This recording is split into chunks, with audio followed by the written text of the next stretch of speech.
Capítulo 8, a partir do versículo 26, do 26 ao 39. Lucas 8, 26 ao 39. Glória a Deus.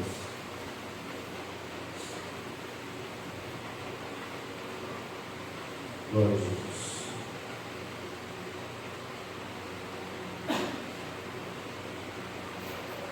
Lucas 8, 26 ao 39 diz assim: E navegaram para a terra dos Gadarenos, que está defronte da Galiléia. E quando desceu para a terra, saiu-lhe ao encontro, vindo da cidade, um homem que desde muito tempo estava possesso de demônios, e não andava vestido e nem habitava em qualquer casa, mas nos sepulcros. E quando viu a Jesus, prostrou-se diante dele, exclamando e dizendo com grande voz: Que tenho eu contigo, Jesus, Filho do Deus Altíssimo? Peço-te que não me atormentes. Porque tinha ordenado ao espírito imundo que saísse daquele homem, pois havia muito tempo que o arrebatava, e guardavam-no preso com grilhões e cadeias, mas quebrando as prisões, era impelido pelo demônio para os desertos. E perguntou-lhe Jesus, dizendo: Qual é o teu nome? E ele disse: Legião, porque tinham encontrado nele muitos demônios, e rogavam-lhe que os não mandasse para o abismo. E andava ali pastando no monte uma vara de muitos porcos, e rogaram-lhe que lhes concedesse entrar neles, e concedeu-lhe. E tendo saído os demônios do homem, entraram os porcos, e a manada precipitou-se de um despenhadeiro no lago, e afogou-se. E aqueles que os guardavam, vendo o que acontecera, fugiram e foram anunciá-lo na cidade e nos campos, e saíram a ver o que tinha acontecido, e vieram ter com Jesus. E acharam então o homem de quem havia saído os demônios, vestido, e em seu juízo, assentado aos pés de Jesus, e temeram. E os que tinham visto contaram-lhes também como fora salvo aquele endemoniado. E toda a multidão da terra dos Gadarenos ao redor lhe rogou que se retirasse deles, porque estavam possuídos de grande temor. E entrando ele no barco, voltou. E aquele homem de quem haviam saído os demônios rogou-lhe que o deixasse estar com ele.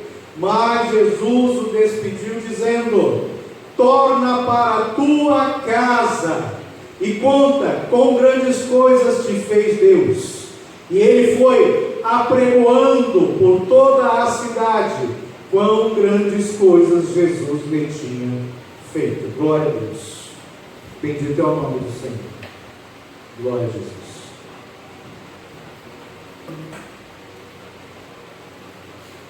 Glória a Deus.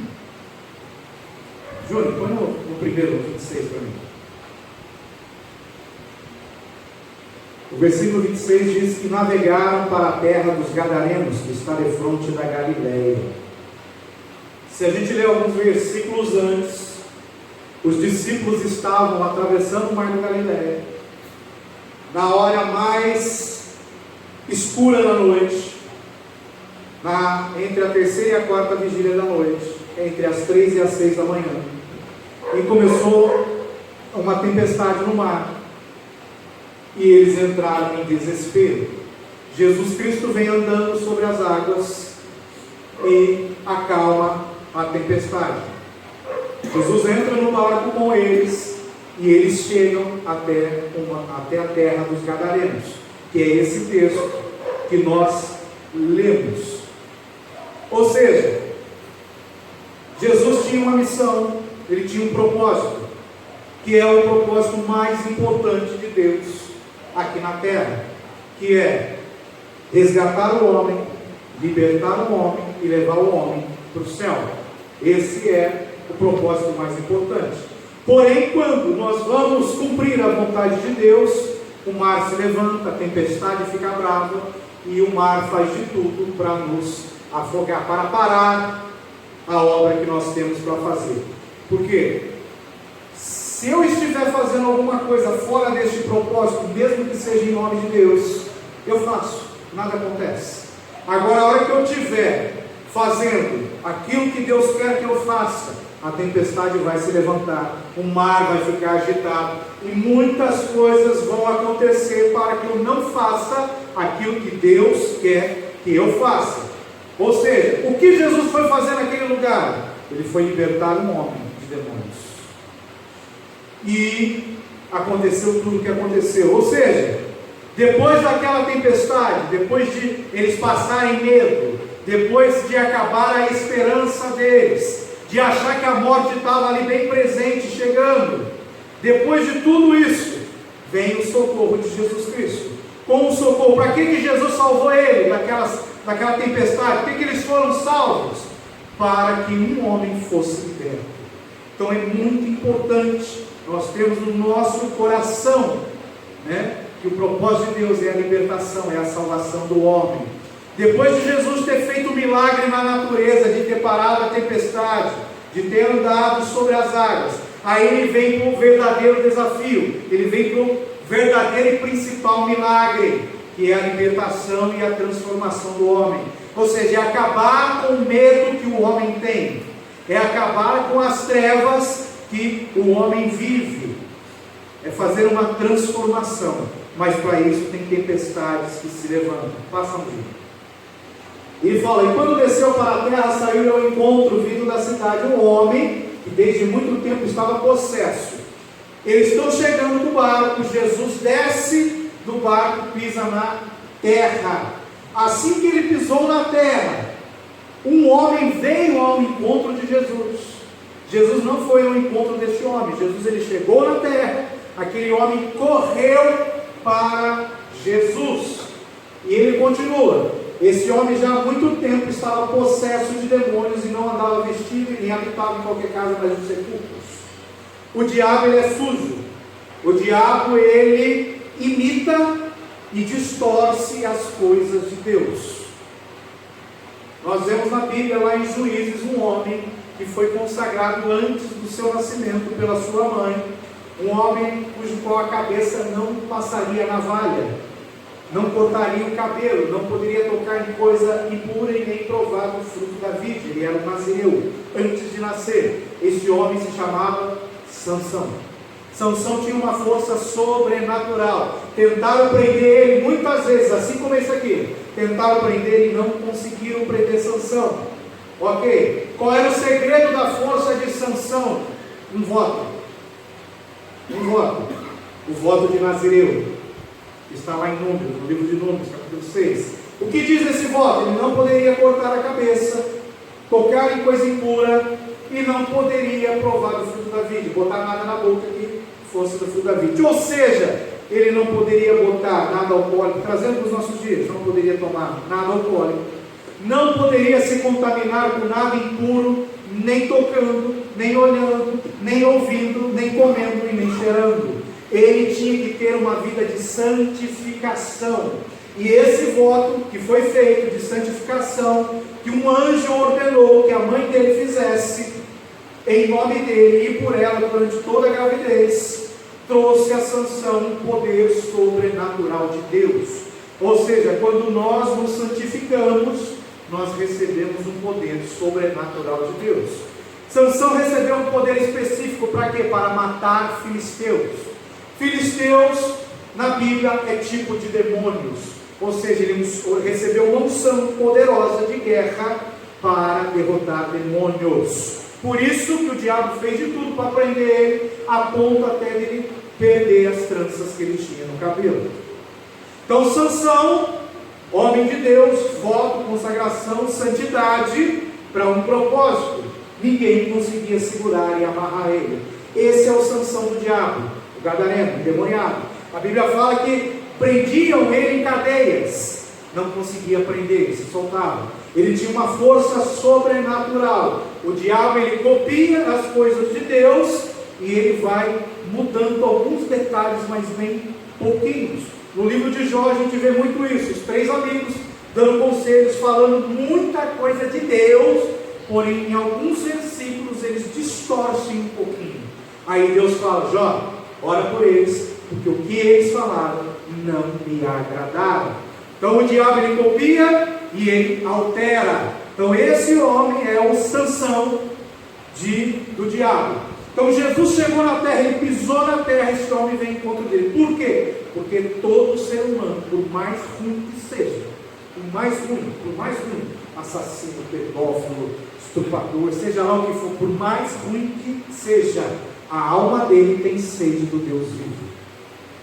Então, por isso que a gente fala, nossa luta não é contra carne e sangue, Efésios 6, a nossa luta é contra principados, potestades, contra o Deus desse século e contra ossos malignos. Ou seja, nós lutamos contra o diabo e seus demônios que atuam na vida das pessoas. Como que eu luto contra o diabo?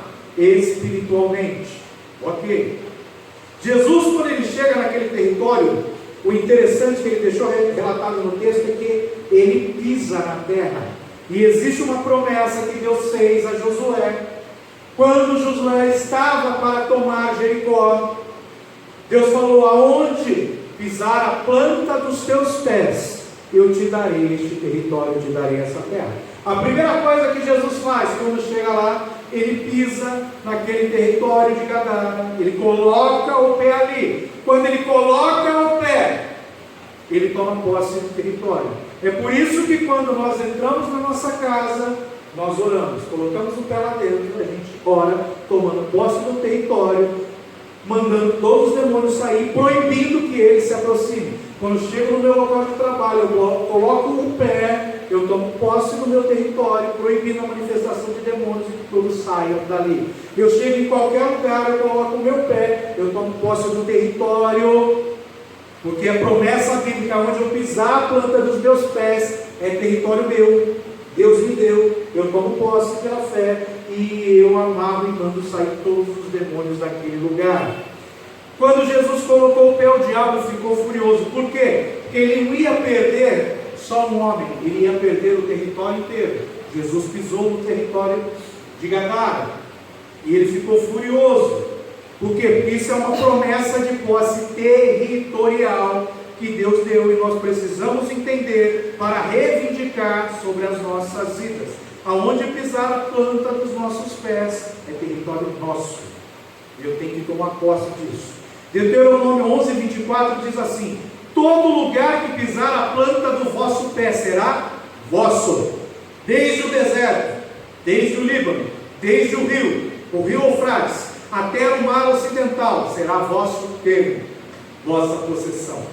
Então não foi o homem que saiu ao encontro de Jesus, foram os demônios que foram até ele com medo. A gente vê isso no texto. Assim como eles têm medo de nós, quando nós entendemos e exercemos a autoridade que Jesus Cristo nos dá. O demônio tem medo.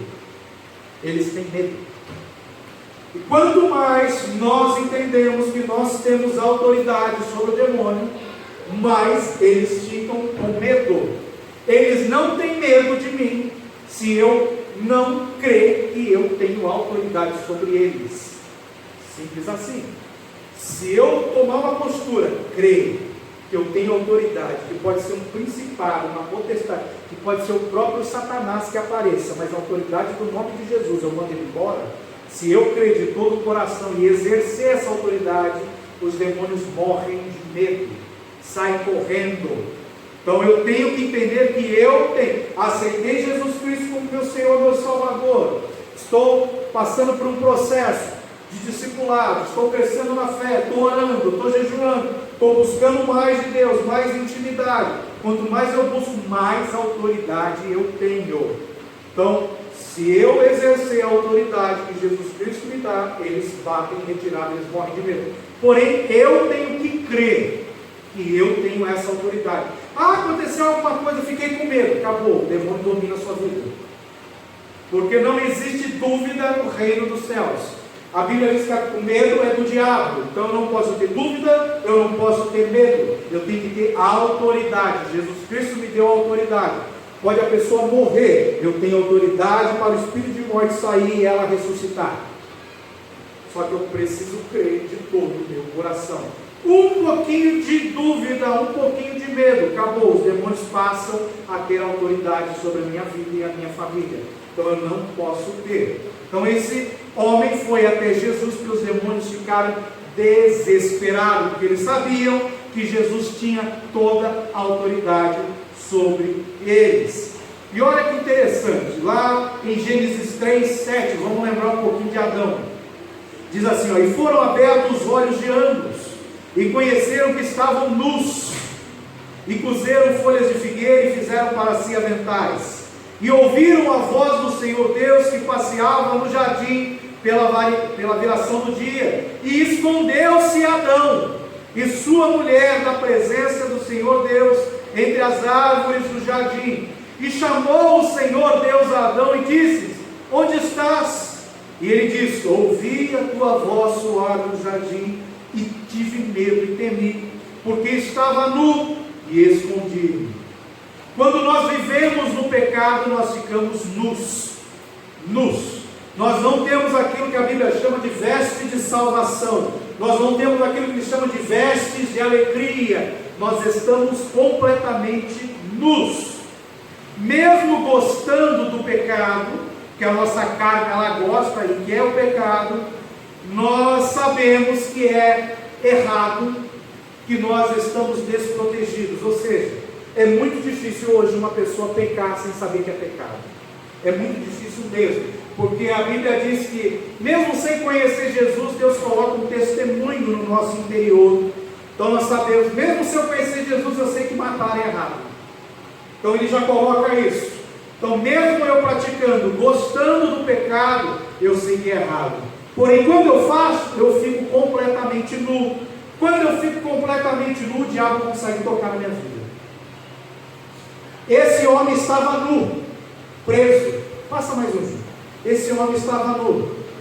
Ó, quando viu Jesus, prostou-se, clamando com grande voz, que tenho eu, filho de Davi, porque peço que não me atormentes. Não era o homem que estava falando, era o diabo nele falando. Esse homem estava nu e completamente desprotegido.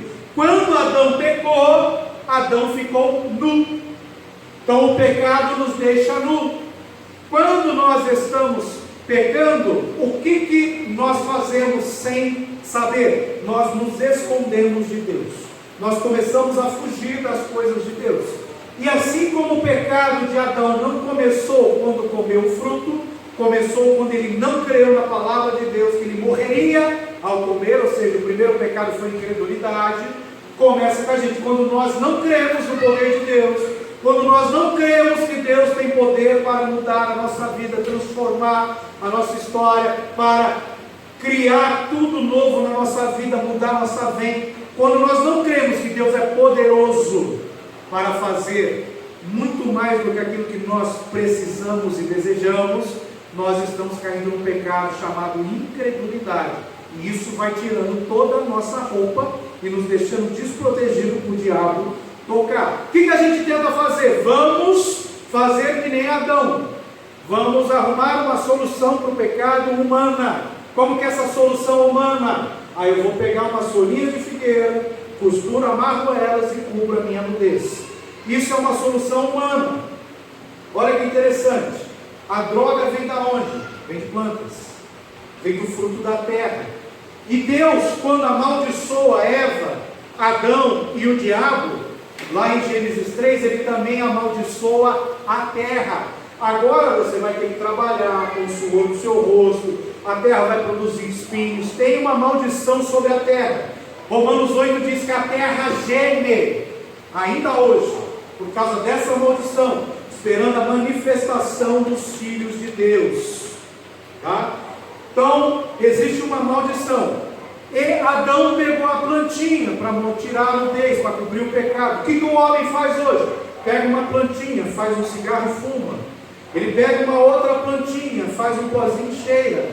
Ele pega, faz remédios e começa a tomar remédios de forma descontrolada. Existem muitas pessoas que são viciadas em remédios de farmácia, em remédios controlados.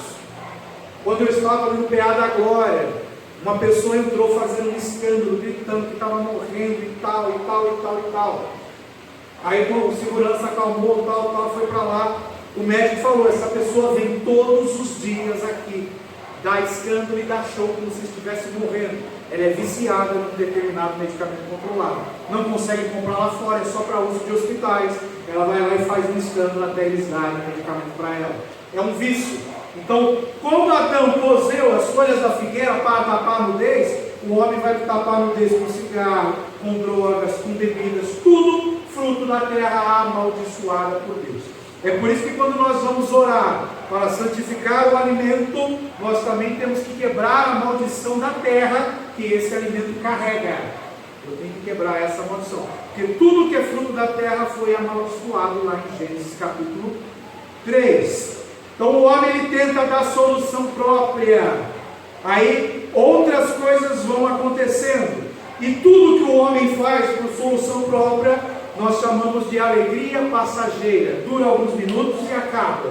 Aí tem que tentar fazer de novo, vai acabar. Eu quero mais, acaba. E ele não vê que ele está escravizado pelo diabo, pela maldição da terra, e ele vai morrendo aos poucos.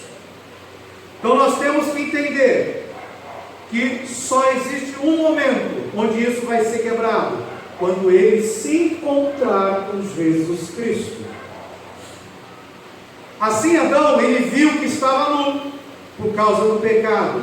Esse gadareno estava nu por causa do pecado. Não tinha as vestes de salvação, nem de alegria. Tudo que o pecado nos rouba. Pecado rouba a salvação, rouba a alegria.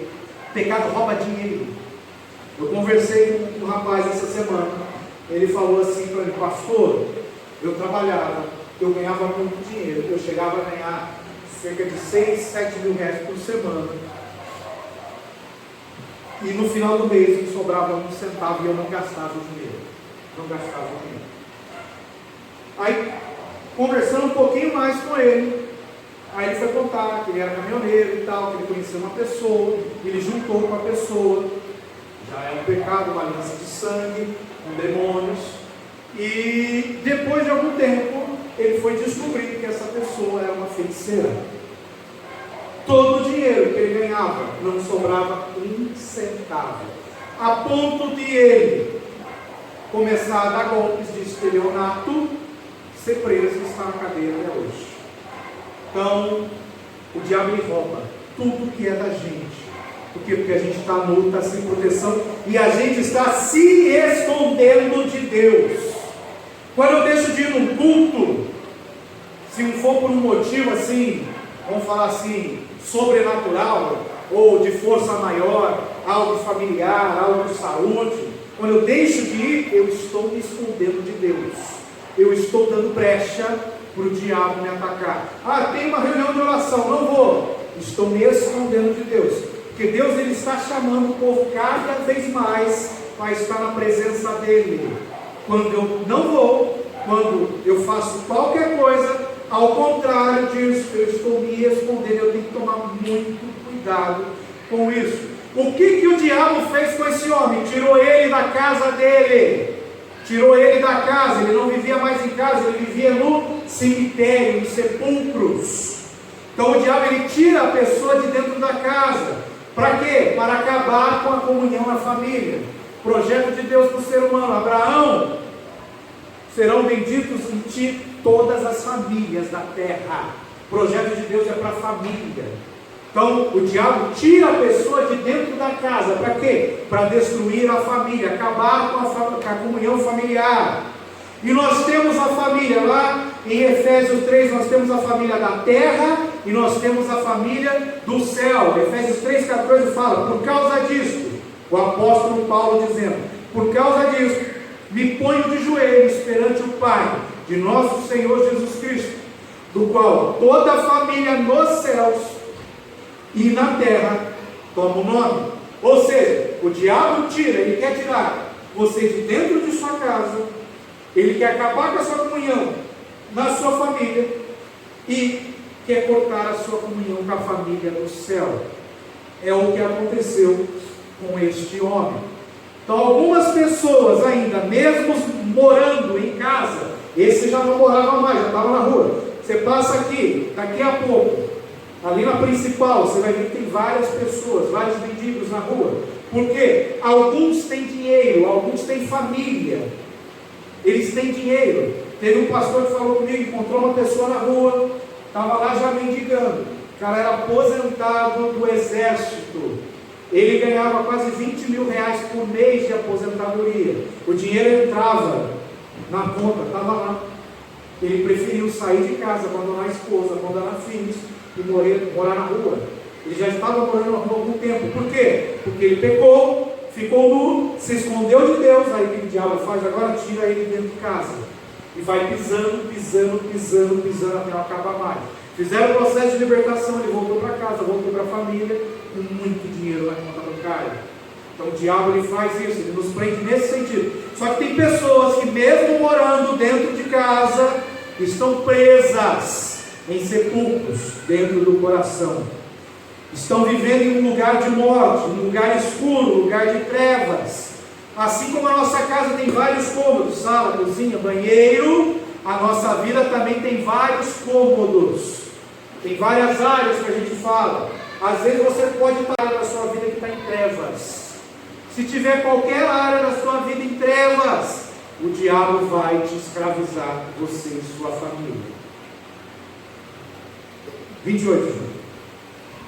Ele diz assim: quando viu a Jesus, prostrou-se diante deles, clamando, dizendo com grande voz: que tenho eu contigo, Jesus, Filho do Deus Altíssimo? Olha como o diabo teme a Jesus Cristo. E Paulo fala assim: não mais vivo eu, mas Cristo vive em mim.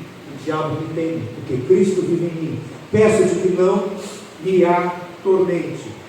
Os demônios, olha que interessante, os demônios reconheciam a divindade e o senhorio de Jesus Cristo.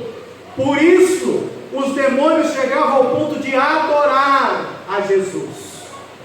Quando se prostra é um sinal de adoração, colocar a cara no pó, se ajoelhar, colocar a cara no pó. Os demônios adoravam a Jesus Cristo. Olha que interessante. Porém tem gente que vem para a igreja que só reclama, é dodói, na minha vida não está legal, ninguém gosta de mim, não sei o que, isso e aquilo e tal, só reclama e não consegue adorar, porque a Bíblia fala: aqueles que reclamam, aqueles que murmuram, não entrarão no reino de Deus. Aquele que tem alguma coisa contra o irmão, não entrará no reino de Deus. Pessoas estão indo para a igreja hoje e não conseguem adorar, mas até os demônios adoram a Jesus Cristo. Eles reconhecem a autoridade de Jesus, se prostram e adoram. E tem pessoas no nosso meio que não adoram a Jesus Cristo. Os demônios reconhecem Jesus. E tem crente que não. Prefere ficar olhando para as coisas do homem do que reconhecer o senhorio de Cristo. Eu preciso dessa mulher, que é a mulher de Deus, ela ora cura, ela ora revela. Aquela igreja que tem cura, tem não sei o que, tem não sei o que. Corre atrás de homem, corre atrás de bênção, corre atrás de revelação, mas não se sujeita à autoridade de Cristo. Não adora a Cristo. E os demônios estão dando exemplo. Quando eles chegam diante de Cristo, eles se prostram e adoram ao Senhor Jesus. Paz. Porque tinha ordenado aos espíritos imundos que saísse daquele nome. Aqui agora a gente tem outra coisa importante. É um segredo que nós precisamos entender. Quando nós vamos expulsar demônios, tem alguns que se manifestam falando. E eles falam: não vou sair. Às vezes eles falam: você não. Vai embora, você não. Fala desse jeito que está escrito: não me atormentes. Por quê? Porque eles sabem que eu carrego a autoridade de Jesus Cristo sobre eles. Sabem que eu posso atormentar esses demônios. Eu posso atormentar, fazer eles sofrerem. E posso dar um destino a eles, o qual eles não querem de jeito nenhum. Então, Jesus mandou, quando aquele homem veio e se prostrou, Jesus mandou o demônio sair. O demônio não saiu. Ou melhor, saiu, mas só saiu um. Porque ele não mandou sair do plural. Quando tem vários demônios e eu mando todos saírem no plural, todos obedecem à autoridade que é no nome de Cristo. Porém ele mandou sair um e não saiu, porque tinha ordenado, Jesus ordenou ao espírito imundo que saísse daquele homem. Saiu um. Pois já havia muito tempo que eu arrebatava e guardava preso, com grilhões e cadeias, mas quebrando as prisões, era impelido pelo demônio para o deserto. Passa, gente. Aí, como só saiu um, aquele homem continuou endemoniado, porque ele mandou sair um, saiu um. Foi Jesus Cristo que fez isso, deixou registrado na Bíblia. Aí ele fala assim: qual é o seu nome? Aí ele fala legião. Aí quando ele se identifica como legião, ele faz algo, deixa eu ver se eu separei o texto. Ele faz algo que está escrito lá em Gênesis 2:19. Tudo isso é um segredo que a gente usa no processo de libertação. Gênesis 2:19 faz assim: havendo, pois, o Senhor Deus formado da terra todo o animal do campo e toda a ave dos céus, os trouxe a Adão, para este ver como lhes chamaria. E tudo que Adão chamou a toda a alma vivente, isso foi o seu nome. Deus levou um elefante. Adão, dá um nome para esse animal. Adão falou: elefante. Aí trouxe um outro bichão todo peludo, falou: esse é leão. E esse aqui, fazendo gracinha, é macaco. Adão deu um nome. Por que Adão deu um nome? Porque tudo aquilo que nós sabemos o nome, nós temos autoridade. Gênesis 1:26, 1:28, façamos o nome, o homem conforme a nossa imagem e semelhança, para que ele domine, para que ele tenha autoridade sobre toda a criação. Então, Jesus mandou sair um, saiu um, o resto continua no homem. Aí ele fala: qual é o teu nome? Porque quando eu sei o nome, eu tomo autoridade total sobre aquilo. Legião é cerca de 2 a 6 mil soldados. A legião romana iria de 2 a 6 mil soldados. Como isso foi na época que Jerusalém estava ali sitiada pelo Império Romano, a legião é cerca de 2 a 6 mil demônios. E isso traz uma força sobrenatural sobre a pessoa, porém para o mal. Então, quando ele exerce a autoridade que foi dada a Adão, lá em Gênesis, perguntando o nome, aí sim, ele manda sair e aquele homem é totalmente liberto. Aí tem pessoas que endemoniam na igreja e vão fazer: sai em nome de Jesus, sai, a pessoa fica boa, aí daqui a pouco manifesta de novo: sai em nome de Jesus, sai de novo, a pessoa fica boa, manifesta de novo, e vai a noite inteira. E às vezes tem pessoas que estão ali, sai, aí volta, sai, não está saindo, aí tem que chamar o homem de Deus, tem que chamar aquele que está em santidade para expulsar e tal, senão não vai sair, vai ficar o dia inteiro ali e não sai. Não é porque não sabe o segredo. O segredo é: se eu souber o nome, eu tomo autoridade quando eu sair. Se eu mandar sair no plural, saem todos e não fica nenhum. Se eu mandar sair um, se tiver 10, eu mando sair um, fica 9. E isso pode durar a noite inteira. Então, eu amarro todos. Satanás pega todos os seus demônios agora e saiam para longe, não voltem mais em nome de Jesus. Todos vão embora. Eles só voltam se houver pecado, se houver maldição, se houver porta que não foi fechada lá atrás. O que é isso? O diabo precisa de uma legalidade para atuar nas nossas vidas. Qual é a legalidade? Pecados e maldições.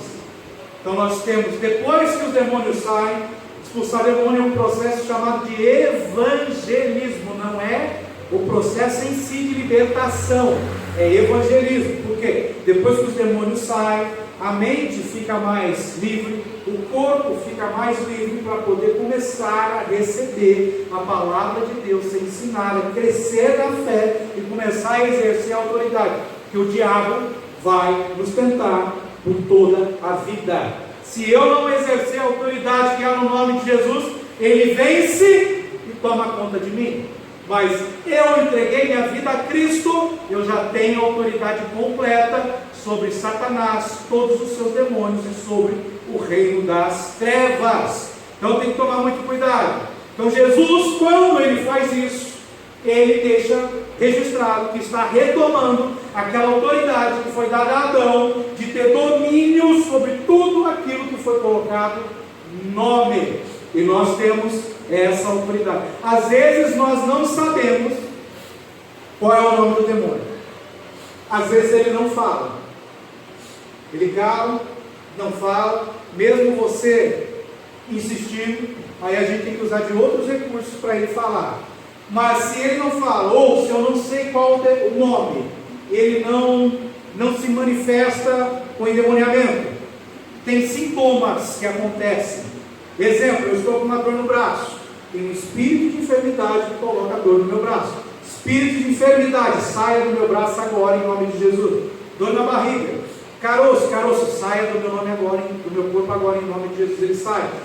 Estou confuso, espírito de confusão, eu te amarro. Saia agora da minha vida em nome de Jesus Cristo. Estou começando a ficar doido, espírito de loucura, eu te ordeno, te amarro. Saia agora em nome de Jesus Cristo. Estou triste, muito triste, espírito de tristeza, eu te amarro, sai agora. Mesmo eu não sabendo o nome daquele demônio que está provocando a tristeza, que está colocando confusão, pelo sintoma, eu chamo ele pelo nome e mando sair. E pela autoridade do nome de Jesus, ele obedece, não fica esse trem todinho ainda. Então nós temos domínio através dos nomes. Saber o nome da enfermidade e dar ordem para ela sair das nossas vidas nos dá autoridade também sobre ela. Eu tinha síndrome do túnel do carpo numa mão, síndrome do túnel do carpo na outra mão. Uma era severa, o outro era avançado. Aí o pastor velhinho falou para mim: qual é o nome, filho? Falei: síndrome do túnel do carpo. Então 24 horas por dia, síndrome do túnel do carpo. Eu te ordeno, saia da minha mão agora em nome de Jesus. Saia da minha mão em nome de Jesus. 24 horas por dia. Se alguém chegar perto de você e falar que você está louco, é porque está funcionando. Saia do meu corpo agora em nome de Jesus. Saia. Eu não conseguia segurar um prato. Fiz um monte de exame de choque, não sei o que. Falou: só cirurgia nas duas mãos, é doença de pianista. E assim, 99% dos casos não fica bom. Tem que operar.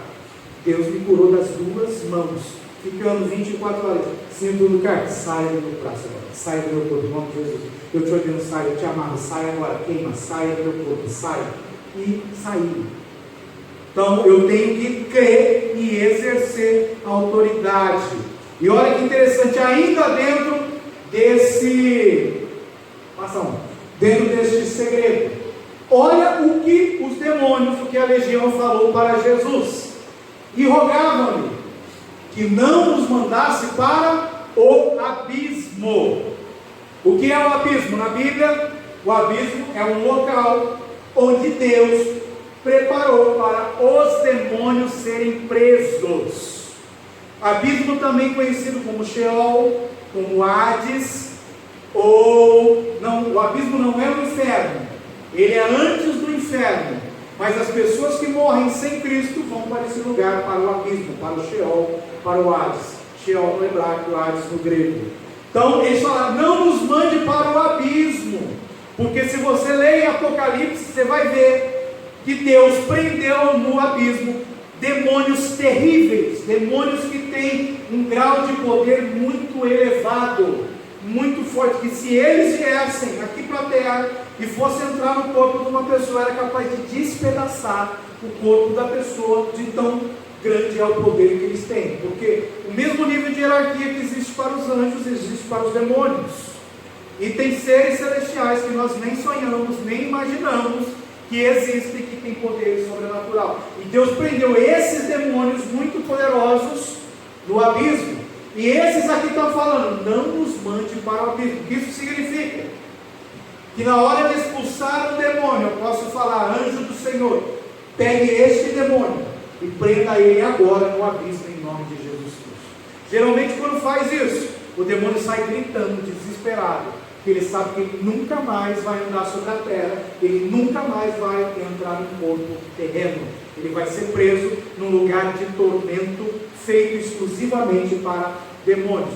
E quando os demônios sabem que você sabe que você tem autoridade, quando eles sabem que você sabe que na hora de expulsar pode ter mais de um, e você sabe que tem que mandar todos sair, quando você sabe que eles têm o entendimento que você pode mandar eles para o abismo, eles se tremem mais ainda. Eles fazem de tudo para ficar escondido, não se manifestar na vida das pessoas.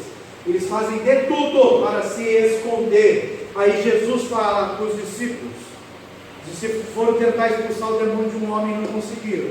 Aí Jesus fala, tem castas, tem demônios de níveis mais altos, demônios mais poderosos, que eles só vão se manifestar, só vão obedecer debaixo de muita oração e jejum.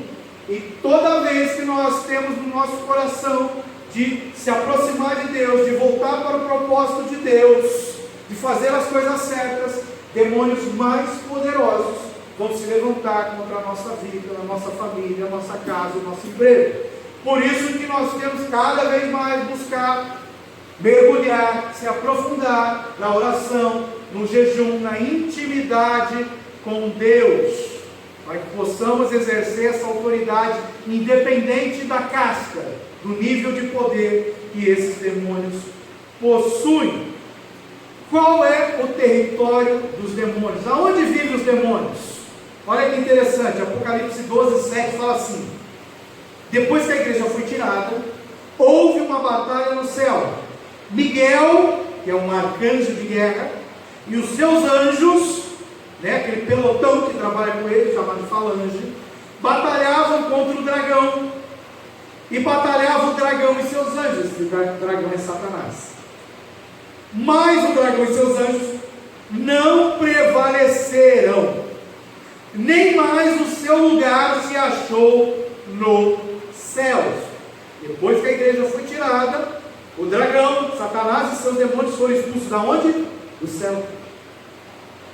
Só que nós temos 3 céus. Paulo fala que foi levado ao 3º céu. O primeiro céu é esse céu natural, que a gente olha para cima, lua, estrela, sol. Segundo céu chama regiões celestes. Terceiro céu é onde Deus está. Miguel expulsa Satanás e seus demônios do céu, do segundo céu, é onde eles habitavam, regiões celestiais. Mas olha que interessante, Paulo fala assim, lá em Efésios: Deus já vos abençoou com toda sorte de bênçãos nas regiões celestiais no segundo céu. Então tudo que Deus tem para mim e para a sua vida, toda a bênção que Deus tem, está no segundo céu, nas regiões celestiais. Aonde habitam os demônios hoje? No segundo céu, nas regiões celestiais. Então nós não conseguimos tomar posse de tudo que Deus tem para as nossas vidas, porque tem demônios travando as nossas bênçãos na região celestial. Quando eu vou tomar posse da bênção? Quando eu amarrar e tirar esse demônio do meu caminho, tirar ele de lá. Então o local de habitação dos demônios é na região celestial. Só que os demônios nem andam. Lá em Jó fala que o diabo vinha e passeava sobre a terra. Ele passeia, os demônios andam sobre a terra, por lugares áridos, mas eles não podem permanecer aqui. É por isso que nós temos autoridade para expulsá-los, que eles não podem ficar aqui. Para eles permanecerem na terra, não só passear, eles precisam de um corpo. É por isso que ele entra em homens, mulheres, crianças, bebês recém-nascidos. Eles entram, porque para ficar aqui eles precisam de um corpo. Mas eles estão aqui de forma ilegal. Por isso que eu tenho autoridade para expulsar e mandar ele embora, mandar ele para porcos, como foi pedido. Eles pediram para Jesus: deixa a gente entrar na manada de porcos. Eles entraram. Tem demônios que entram em animais. É muito comum uma casa atormentada, cheia de demônios, aí tem lá gato. Você vê o gato com um comportamento estranho. Aí quando você vai orar naquela casa, o gato manifesta demônio. Ele fica doido, sai correndo, bate a cabeça na parede. Às vezes é cachorro, às vezes é rato, às vezes é barata. Porque ele precisa de um corpo para ficar na terra. Então, nós temos autoridade para mandar ele embora, porque Deus não permite que ele habite aqui na terra. E para ele permanecer mais tempo, ele precisa de um corpo, porque o lugar dele é nas regiões celestiais. Então eu posso pegar esses demônios que estão aqui desobedecendo a Deus na terra, de forma ilegal, e mandar eles para os abismos, perder eles no abismo. E eles vão e não voltam mais. Isso é um outro segredo no processo de libertação que nós utilizamos. Em Apocalipse 23 ele fala assim: e lançou-o no abismo, Deus pega o diabo e lança onde? No abismo. É aquilo que eu falei, é o lugar reservado para prender. O lançou no abismo e ali o encerrou, o prendeu e pôs selo sobre ele, trancou a chave ali, ó, da cadeia, para que não mais engane as nações até os 1000 anos que se acabam, depois importa que seja solto por mais um pouco de tempo. Então o abismo é uma prisão para demônios. Então nós podemos prender eles lá também. E quando eles sabem que nós sabemos o segredo, que nós podemos prender eles no abismo, eles morrem de medo. Vai para o 32. E andava ali pastando no monte uma vara de muitos porcos, e rogaram-lhe que lhes concedesse entrar neles, e concederam. Deus, quando dá a lei para o povo, nos seus preceitos, Ele dá uma lei moral, que é aquilo que nós chamamos de 10 mandamentos, que não são 10 mandamentos, são 10 palavras que Deus deu, que é o decálogo. Ele dá preceitos, regras, leis cerimoniais, como fazer o culto, como se purificar, como adorar a Deus. E ele dá também leis de pureza. E uma desses itens na lei de pureza se referia a não comer o porquinho, não comer determinados animais do mar. Por quê? Porque pela forma, pelo estilo de vida que eles tinham no deserto e tal, aquilo ia trazer prejuízo para o corpo. E o propósito de Deus é que o nosso corpo seja templo do Espírito Santo.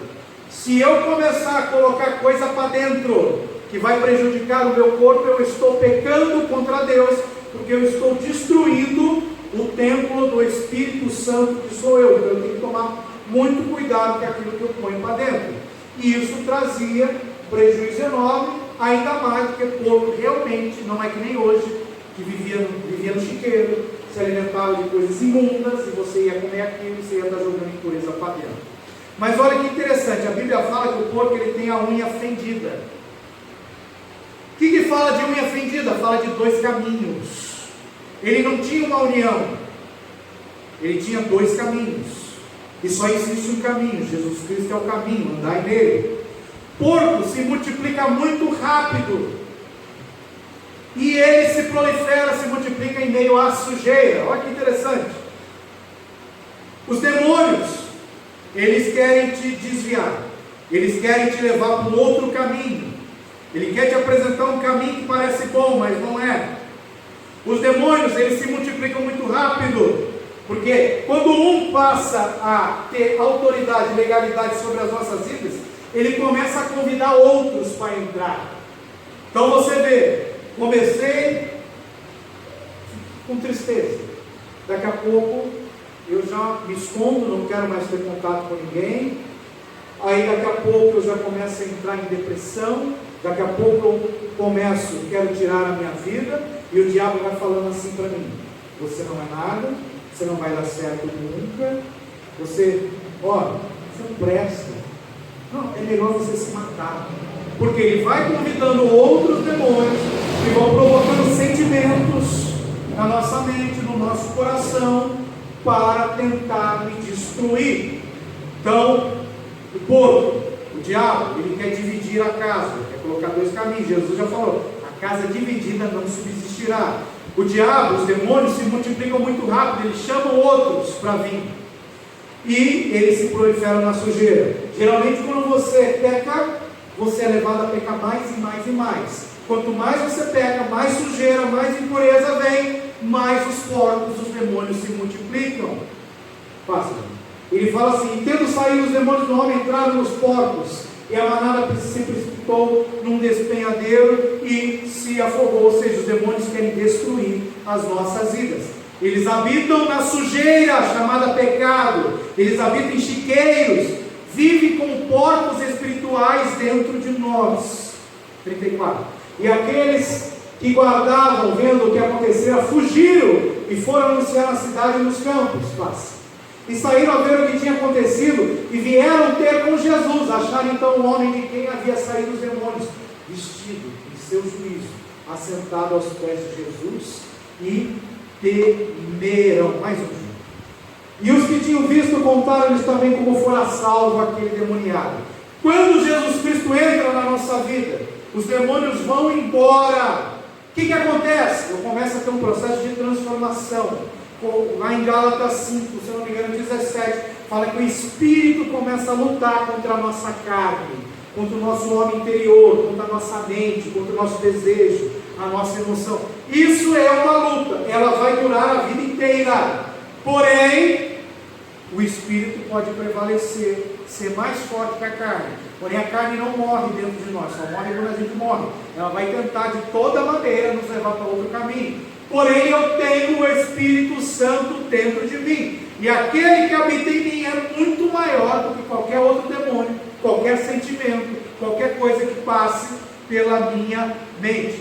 Quando os demônios saem dessa cidade, entram nos porcos, os porcos são mortos. Quando a sujeira é retirada, muitos virão até Cristo.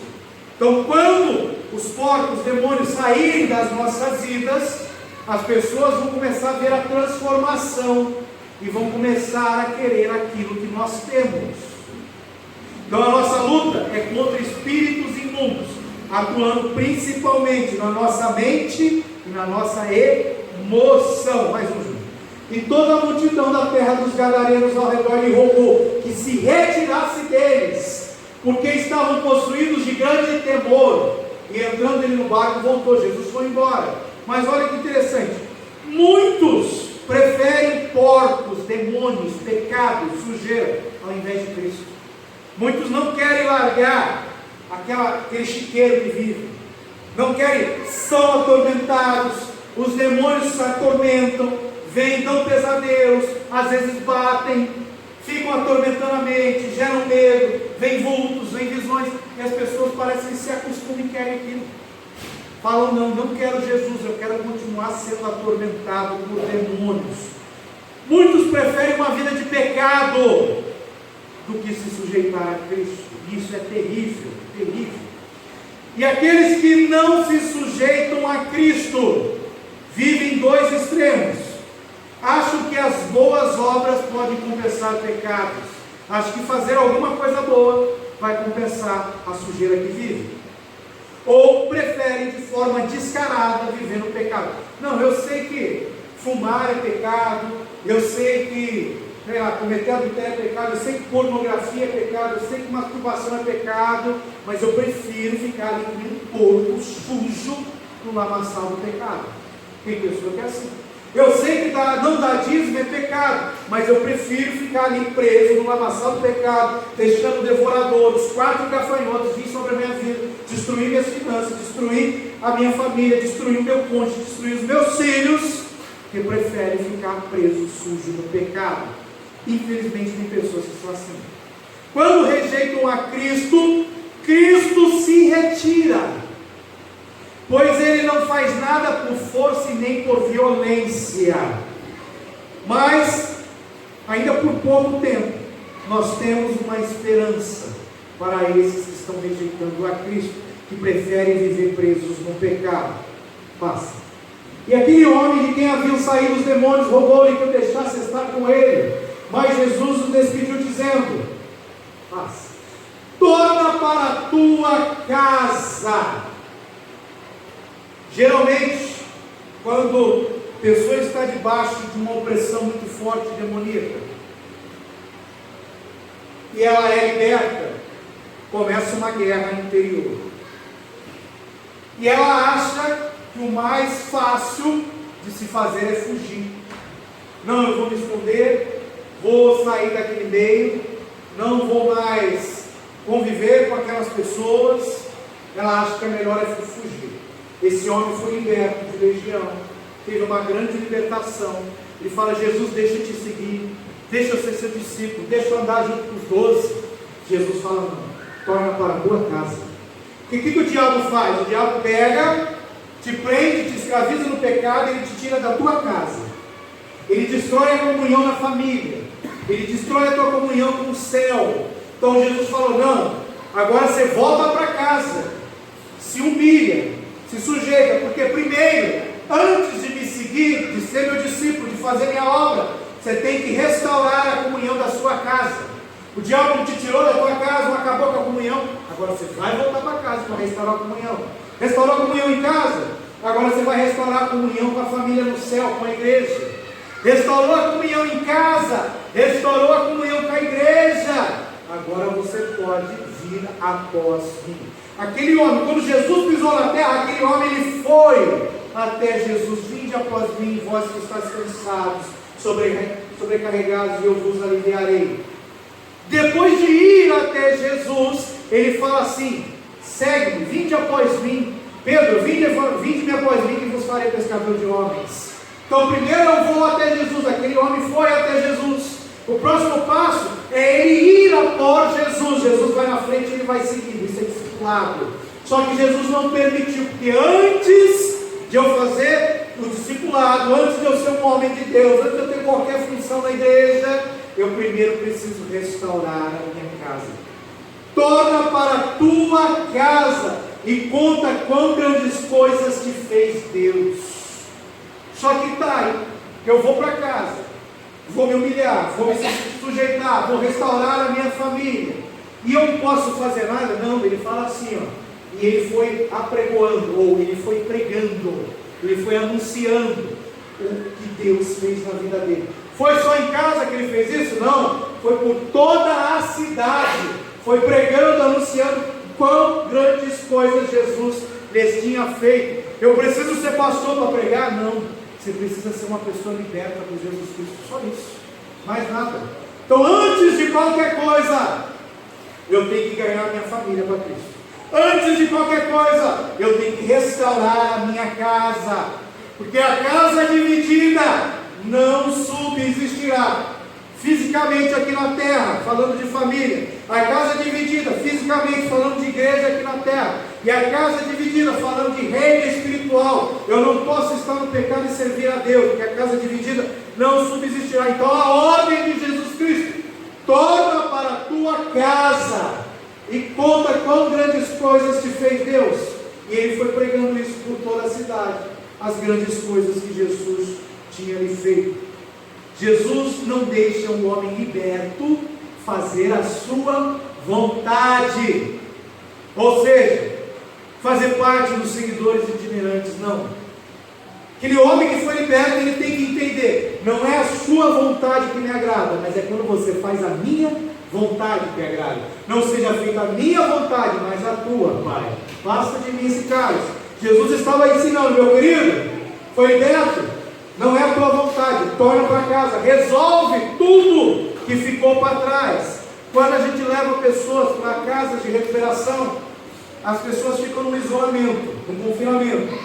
Ali elas vão receber ministrações, vão participar de cultos, vão estar debaixo de oração, vão estar trabalhando durante o dia para a mente ficar ocupada, porque mente vazia é território de demônios. Então você deixa a pessoa ocupada e faz alguns cultos. Muitas vezes, algumas casas não fazem o processo que nós chamamos de libertação.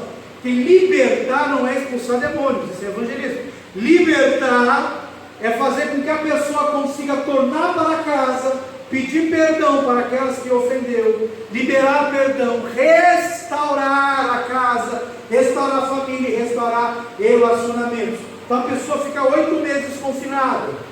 Já está bem, não está usando droga, não tem mais aqueles sentimentos, aquele desejo forte. Ela sai para a rua, ela não restaurou a sua família, a sua casa, não pediu perdão para quem tinha que pedir, não fez o processo chamado de libertação. O que acontece com essa pessoa? Volta para as drogas. Porque como não foi liberado o perdão, não recebe o perdão de Deus, e os demônios continuam tendo autoridade. Por isso que liberar perdão é a coisa mais importante no reino de Deus. Jesus morreu para nos dar perdão, e nós estamos vivos para perdoar as pessoas. Então, só que para liberar perdão nós temos que nos humilhar. E a Bíblia diz que quando nós nos humilhamos, Deus nos exalta. Então é preciso voltar para o meio da família, restituir todas as coisas, mesmo que passe por um processo de vergonha, de humilhação. Essa Restauração só vai ser completa quando eu perder todo o medo. Quando o medo sair da minha vida, sair da minha mente, e eu não tiver dúvidas de que eu estou liberto, que eu sou filho de Jesus Cristo, eu sou filho de Deus. É por isso que a Bíblia fala que nós somos príncipes, porque Ele é um rei. Quando eu reconheço que eu sou filho de Deus e não tenho dúvida sobre isso, demônio nenhum, pensamento nenhum, sentimento nenhum, nada que o reino das trevas faça contra a minha vida pode vencer. Para isso nós precisamos nos humilhar, enfrentar nossas culpas, nossas vergonhas. Mas tem um detalhe: nós temos o Espírito Santo dentro de nós, e Ele nos ajuda com tudo isso. Então, primeiro eu preciso, mensagem de Jesus para nós através desse gadareno. Primeiro eu preciso vencer as minhas lutas pessoais. Depois eu preciso vencer as lutas, as provas dentro da minha casa. Depois eu vou sair e vou vencer as lutas na cidade, no país, por todo mundo. Por isso que ele fala aí de pregar o evangelho a toda criatura e fazer discípulos de todas as nações. Mas para isso eu tenho que vencer a minha luta interior, tenho que vencer a luta no meio da minha família, para depois eu ganhar o mundo para Cristo. Quando eu tiver vencido tudo, aí todos vão ver o grande amor de Deus sobre a minha vida. E tudo aquilo que eu passei, tudo aquilo que o diabo me sujeitou, me humilhou, me pisou, me prendeu lá embaixo, tudo aquilo que eu passei vai servir para eu ajudar outras pessoas que estão passando pelo mesmo processo que eu já passei. É por isso que o Espírito Santo é poder para testemunhar. O Espírito Santo não é poder para você pregar, você falar, receba. Não. O Espírito Santo é poder para você testemunhar aquilo que Ele fez na sua vida para ajudar os outros que estão passando pela mesma dificuldade. Mas primeiro eu preciso ser restaurado, restaurar a minha família, a minha comunhão com o céu, para conseguir ver o agir de Deus poderosamente na minha vida. Vamos ficar de pé, vamos orar, vamos encerrar esse culto. Glória a Deus.